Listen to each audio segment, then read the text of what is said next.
Hello everybody दोस्तों, आप सभी का स्वागत है मेरे यूट्यूब चैनल पर। दोस्तों, आज हमारी बुक है भारतीय अर्थव्यवस्था। अर्थव्यवस्था में आज हमारा अध्याय है निर्धनता, पॉवर्टी। तो दोस्तों, भारत में क्या है निर्धनता, क्या है पॉवर्टी, इसका दोस्तों भारतीय अर्थव्यवस्था के अध्याय को आज मैं लेके आया हूं, तो विस्तार से समझेंगे। दोस्तों, यूपीएससी सिविल सर्विस से लेकर छोटे से छोटे एग्जाम तक भारतीय अर्थव्यवस्था बहुत महत्वपूर्ण बुक है। तो पूर्ण भारतीय अर्थव्यवस्था बुक, राजनीतिक, फिर दोस्तों देखिएगा हिस्ट्री, इन सभी बुकों के पीडीएफ और वीडियो हमारे यूट्यूब चैनल पर अवस्थित हैं।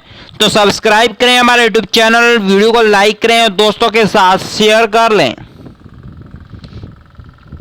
चलिए दोस्तों, निर्धनता की परिभाषा। निर्धनता वो स्थिति या स्तर है जहां पर व्यक्ति की आय इतनी कम हो जाती है कि वह व्यक्ति अपनी आधारभूत जरूरतों को पूरा करने में सक्षम नहीं होता। यानी कि दोस्तों, निर्धनता उस स्थिति या स्तर को कहते हैं जहां दोस्तों व्यक्ति की आय इतनी कम हो जाती है कि वह व्यक्ति अपनी आधारभूत जरूरतों को पूरा नहीं कर पाता। तो दोस्तों, अपनी आधारभूत जरूरतों को पूरा करने में सक्षम नहीं होता।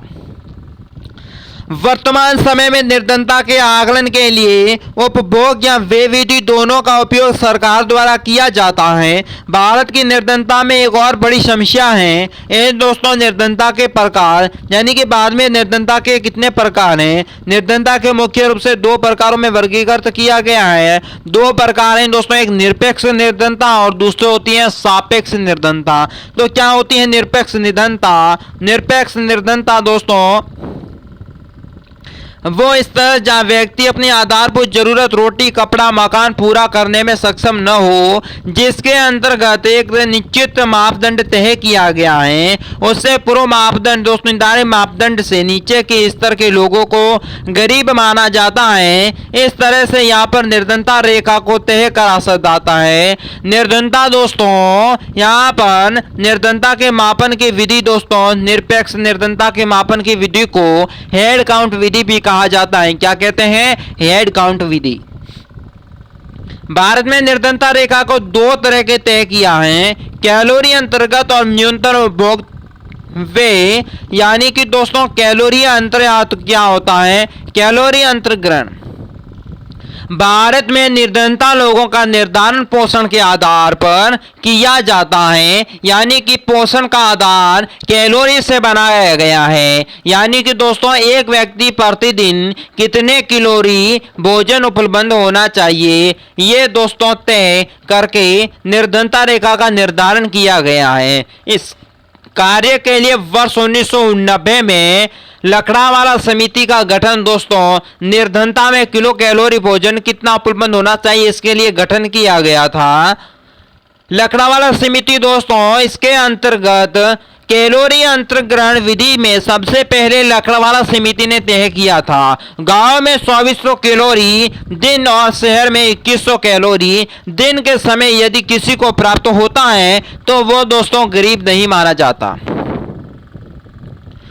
वो दोस्तों यहाँ देखिए, गांव में मित्रों 2400 कैलोरी दिन और शहर में 2100 कैलोरी दिन कम यदि किसी भी व्यक्ति को दोस्तों प्राप्त हो रहा है तो वो दोस्तों है गरीब माना जाता है। अगर इससे ज्यादा है तो वो होगा अमीर। अब देखिए दोस्तों, इस कैलोरी के आधार पर पैसों का आकलन किया जा सकता है। यानी कि अलग अलग राज्यों की कीमतें अलग अलग होती हैं। प्रत्येक राज्य और केंद्र शासित प्रदेश अलग अलग 32 निर्धन रेखाएं दोस्तों निर्धारित की गई है। 1993 में पहली रिपोर्ट दी गई थी जिसमें भारत के कुल 37% लोग निर्धनता रेखा के नीचे पाए जाते हैं। अब देखिए न्यूनतम उपभोग व्यय। एक व्यक्ति प्रतिदिन न्यूनतम व्यय के आधार स्थिति जो जरूरतों के आधार पर निर्धनता रेखा का निर्धारण किया जाता है। लकड़ावाला समिति के कैलोरी अंतर्गत दोस्तों विधि की आलोचनाओं के बाद निर्धनता रेखा के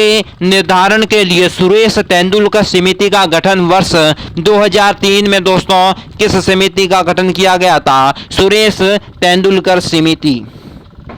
जिसका काम है दोस्तों निर्धनता रेखा के निर्धारण करना। सुरेश तेंदुलकर समिति वर्ष 2003 के बाद नए सिरे पर निर्धनता मापदंड को लेकर आया, जिसका नाम न्यूनतम उपभोग व्यय था। इसमें न्यूनतम उपभोग व्यय की टोकरी की संकल्पना के आधार पर किया गया है। न्यूनतम उपभोग की दोस्तों टोकरी और अनाज, दालें, सब्जियां, दूध, तेल, चीनी आदि वे दोस्तों खाद्य वस्तुएं शामिल थी जिसमें जरूरतमंद कैलोरी प्रदान करती हैं, जिसमें सब बुनियादी आवश्यकताओं को ध्यान में रखा जाता है। इसे दोस्तों वर्ष 2011-12 में रिपोर्ट प्रस्तुत की थी। ग्रामीण क्षेत्रों में 27 रुपये दिन और शहरी क्षेत्रों में 33 रुपये दिन का कम व्यय करने वाले व्यक्ति दोस्तों गरीब रेखा, उसे गरीब कहा जाता है। फिर दोस्तों आई थी रंगराजन समिति वर्ष 2012 में योजना द्वारा न्यूनतम उपभोग व्यय विधि की सिफारिश को जांचने के लिए बनाया गया था। इस समिति ने तेंदुलकर समिति के तरीके को सही बताते हुए कुछ सुधार भी किया था। गांव में 32 रुपये दिन और शहर में 47 रुपये दिन को निर्धनता रेखा के आधार पर निर्धारित किया गया था। सापेक्षता निर्धनता किसे कहते हैं दोस्तों? सापेक्ष निर्धनता का आकलन एक राष्ट्र या अन्य राष्ट्रों के साथ आकलन करता है। संयुक्त राष्ट्र या यूएन के अनुसार कोई व्यक्ति दिन में $1.90 से कम पर अपना दोस्तों जीवन यापन करता है तो वो गरीब रेखा के नीचे माना जाएगा। इसी आधार पर संयुक्त राष्ट्र प्रतिवर्ष राष्ट्रों की निर्धनता की सूची प्रकाशित करता है। तो दोस्तों निर्धनता का सापेक्षता आप समझ रहे होंगे। अब दोस्तों नेक्स्ट अध्याय है आर्थिक बाजार।